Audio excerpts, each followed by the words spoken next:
Hi everyone, my name is Ifedayo Bamikole and welcome to my course on the essentials of Azure Databricks. I am a Data and AI Cloud Solutions Architect at Microsoft. Data has become an intricate part of our day-to-day lives, and one of the tasks data professionals face is finding the right tool to process large amounts of data.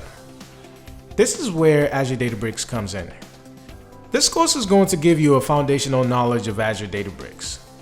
Some of the topics we're going to cover include key components of Azure Databricks, understanding data ingestion and processing in Azure Databricks, as well as listing some of the capabilities of Azure Databricks.